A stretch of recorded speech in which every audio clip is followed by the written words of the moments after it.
After a race like that, feeling motivated isn't a great sign as to whether your body is ready to go again. You kind of have to respect the fact that doing hard things is amazing, and I'm very grateful that I get to push my body and my body's capable of doing this kind of stuff. What it doesn't mean is that my body can always do that. And you've got to respect the recovery period and respect your body in the process, because if you jump back in too soon, you can risk injury, you can risk burnout, you can risk massive amounts of central nervous system fatigue. And I've had this before. After running 960 kilometers in 2024 in 11 days, I tried to get back into training way too soon, and all that did was drag out the recovery process. So instead of it being 1 month of recovery, it turned into 3 months of recovery, and I was just perpetually tired. Now I don't want that to happen, so I kind of need to figure out, am I ready to get back into training or not?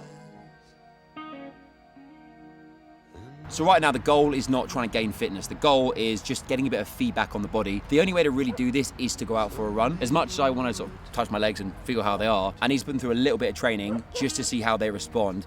Where's my cadence at? What's my pickup rate like? How am I moving? How am I feeling? What does my slow pace feel like? What does my medium pace feel like? That's the only way I'm gonna get the feedback to know how my body's recovering and adapted since the ultramarathon. I'm trying to notice any stiffness, fatigue at certain points, what my stride feels like.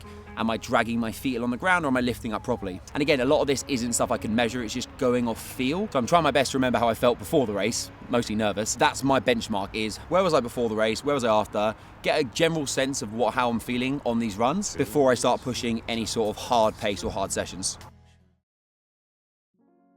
15k done for the day. Pretty nice feeling. It was my first long-ish run since coming back to London, and I'm happy with how it went. Heart rate a lot higher than I thought it was going to be. Aerobically, I felt okay. Like, that was a pace that I'm pretty comfortable talking away at, but my heart rate was just drifting up and up, so I'm assuming that's a sign that there's still some fatigue in my system. Legs didn't feel too heavy. They were stiff but not heavy, which is, again, a good sign for me. My form felt good. My cadence was nice and high, which is awesome coming out after these things. I've also ran every single day this year. So the day after the ultramarathon, I did run a mile. Call it a run, it was very much a walk jog, mostly on the walk side. But I made a promise to myself this year to run every single day. So I've kept it really easy the last few weeks. 3 weeks of just super easy runs, walking if I need to, the heart rate's getting too high. The last thing I want to do is cause myself an unnecessary injury for the sake of just running every day. So we're gonna hit the gym. I'm gonna do a lower body session. It's my first proper lower body session since the ultramarathon too.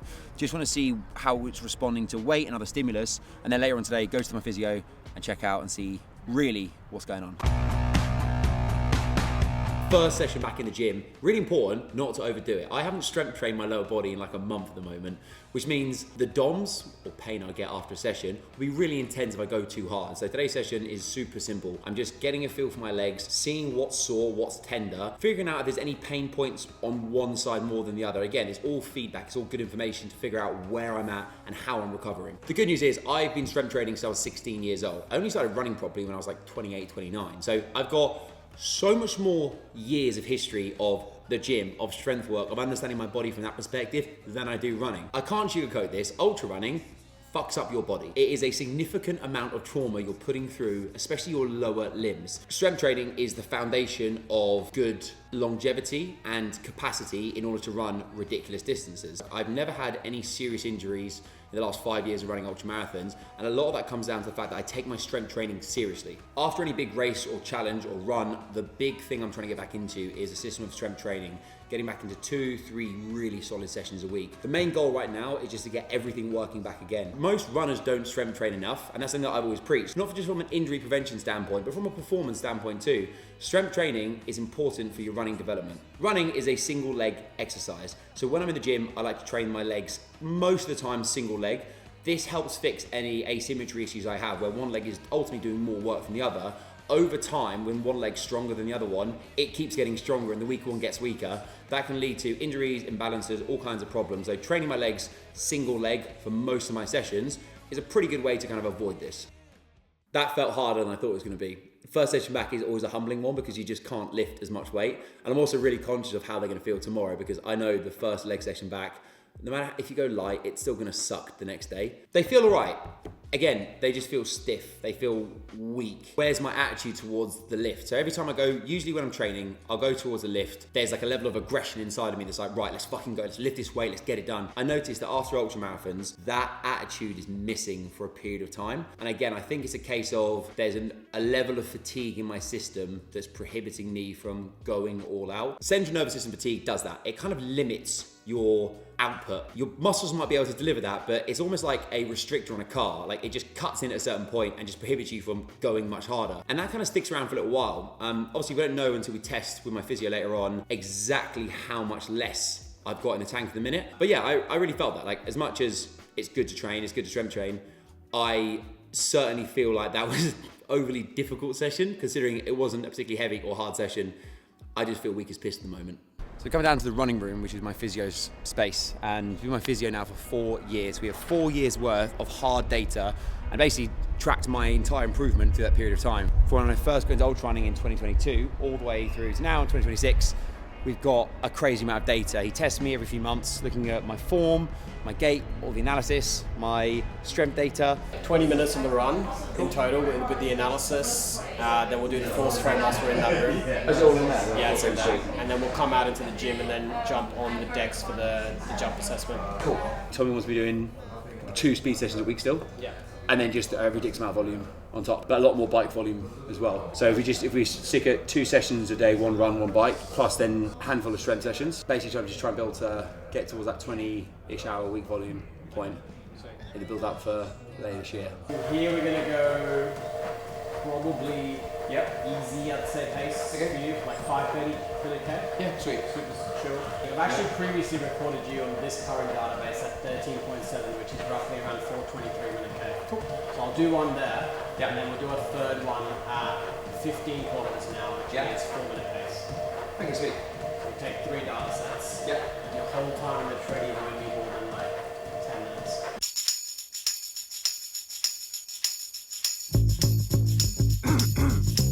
Cool. I'll just keep ramping it up.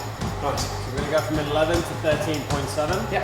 We'll get our capture, and then we'll go from 13.7 to 15. Cool. We'll get our capture, and we can cool down.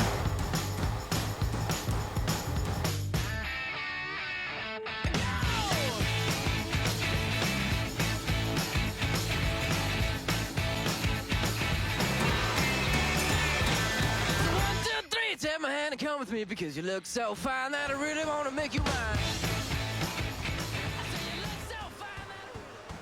Looks good. Yeah. Really good. No overstride there. Cool. So looking really good there. Here looks great. Yeah. Good amount of flexion in the knee. You're not collapsing too much into it.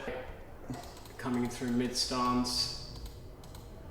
Good control there. A little bit of pronation coming in through there, but we'll see how it's coming through on the side cam. Yeah.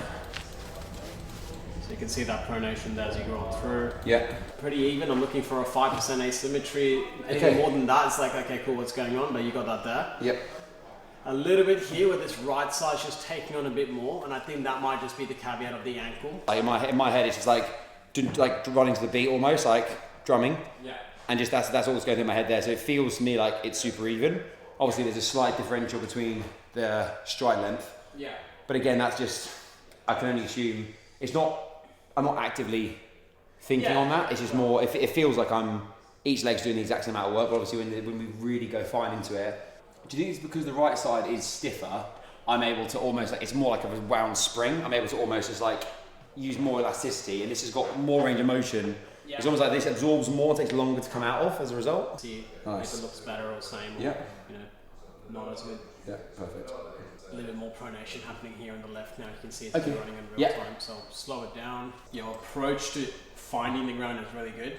You can just see also where you're driving force from. Everything's sort of coming through that sort of like big toe area. I'm very conscious of that now. That's one of my cues now. Is just thinking like when I go through, I just like almost like roll through the whole motion, and it's like I'm one of my cues in my head is big toe. So like there's a drive pattern through that as opposed to foot slapping. Yeah. It's just like one of those things that makes sense in my head. Yeah. As a drive, even when I make this thing each stride, like I'm still in my head thinking this big toes, big toes, big toe. So I was really, that left side there was massively overdoing. You halve the amount of pressure going through the left side on contact at the point of at the rear foot. Okay, that's really good. Yeah. Sweet. Okay, great. That's fantastic science. So 2 things I want to have a look at. I want to have a look at counter movement jump. Yep. And then I want to look at a hop test, which is more pogos. Cool. And then we'll do a third one, which will be a single leg pogo, so single leg repetitive hops, right and left. Okay. Because I just want to discriminate and just see what the coordination looks like. From a force overall power, it still gives us left and right when we do double leg, but I just want to see what the quality looks like when you just do single leg, especially that left side as well. Sweet. So this is pogos, 10 repetitive.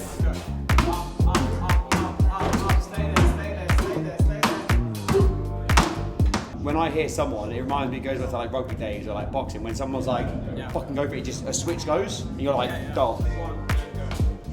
Get there, get there, get there, get there, up, up, up, up, up, up. So down by about 5.3%, but look, this could also be the fact that you're still like getting back to normal again. Yeah. Left versus right. Your right side is definitely outperforming a little bit. So this is your landing force. This is how you hit the ground at the end. So your right is doing a bit more work than your left. The landing part will also come down to like, that's probably what visually when I'm looking at you jump, land, it's how you're sort of like anticipating the ground. And whenever you hear about like the people, when you do plyo courses, drills, it's all about like how you attack and anticipate the ground. Right? The better you are with how you touch the ground and approach it, the better you are then being able to like explode force out again. Hop test. So this is your pogos. So this is your mean jump height. So on average, about 24.3 centimeters. So actually up to previous. This is your reactive strength index, so this is like how sharp you are, so that's actually quite good. 1.5 is quite good. Once you start getting into the 6s and 7s, 1.6, 1.7, that's really good territory. And then once you're hitting like beyond that, that's a testament of your plyos and other things, but that needs a bit of practice and work. I've uploaded those. We'll finish off with a calf max. Sweet, let's get it done. And then Crush. 3, 2, 1, and go. Push, push, push, push, push, push, push, push, push, push. Keep it there, keep it there, keep it there. Push, push, push, push, and rest. Nice. Your right side's catching up. The strength is there, the power is not there. Okay. Right? So there's definitely your rate of force development is just it just takes a longer to get to peak force. Okay, really? So it's taking a while to get up there. Yeah. 2, 1, and push, push, push, push, push, push, push, push, push, push, push, push, push, push, and rest. Good. So peak strength. Left side's better by about 5%. Okay, so you're 5%. Time to peak force, and that's what I'm looking at, right? That's that time. Okay, time to peak force, 1.5 seconds faster. That's crazy. That's a decent amount, right? So I think, once again, like this is also very indicative of like what we're seeing with single leg hop. Because this is power, that is power. So we're seeing, it's good that we're seeing the same things and it's not conflicting. That's good. So we know what we need to be working on. Considering it was almost as good as you look. Considering it was less than 3 weeks ago that 192 kilometers ran. Would you say I'm in a pretty good spot post that? Like there's no obvious issues? No, nothing's pointing out from here. I'm just like, okay, cool, that's like a massive issue. Like we're not looking at your calf strength and going, okay, cool, why is the right side like severely lagging? I think everything has recovered pretty well. Nice. Could have probably done a few more laps, man. Fuck off. I know I could have done a few more laps. It was the mud, Adrian, it was the mud. Okay, so. Sweet, bro. No, looking really good. I'm never gonna live this down from him now. Like I was running fine until the mud came, and he's like, "Oh, a bit of mud."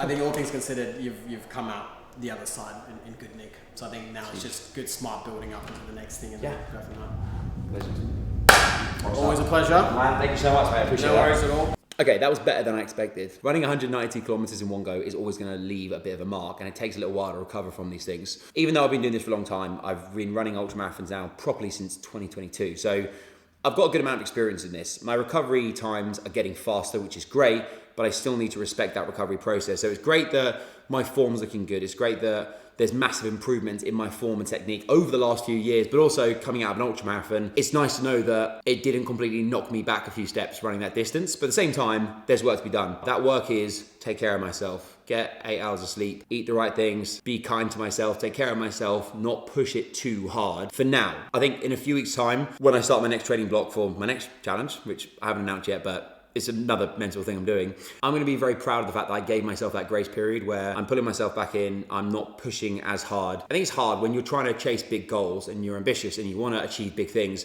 Even after a big race, you want to just get back into training. And I do. I really want to just get back into hard training, double, triple sessions a day. But I also know that I have to be real. And these periods of time after an ultra marathon are important to take seriously. I take my training seriously. I owe it to myself to take my recovery seriously as well. But that moment I'm confirmed that I am recovered enough to start training hard, which I'm assuming will be in about 1 or 2 weeks, my foot is firmly on the gas pedal. 21st of June is the next challenge, and then later this year, at the end of October, November, is the big challenge. Both of those things are going to take an immense amount of work to train for and to complete. I'm excited by both. June 21st is a one-day thing. What's happening later this year is not a one-day thing. It's not a 1 week thing. It's not even a 2 week thing. It's massive and it scares the shit out of me. And that's good. It's a good thing that it scares the shit out of me. It means I care about it and it means it's a step out of my comfort zone, which is exactly where I want to be. Longevity is an important factor. And for me, in order for me to complete what I want to complete over these next few years, I have to take these parts seriously. Like you should too. If you've just completed a marathon or an ultra marathon or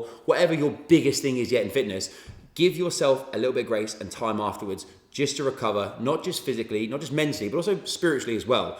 If you spend all your time training, give yourself a couple of weeks off, have some fun, enjoy life for a little bit, and then you'll find it much more rewarding when you return to training. I know I do. After these little periods of time off, I love getting back into training because it almost feels like I've missed something and I'm chasing down those goals again. But whatever it is you're getting after, get after it, train hard, work hard, but recover harder.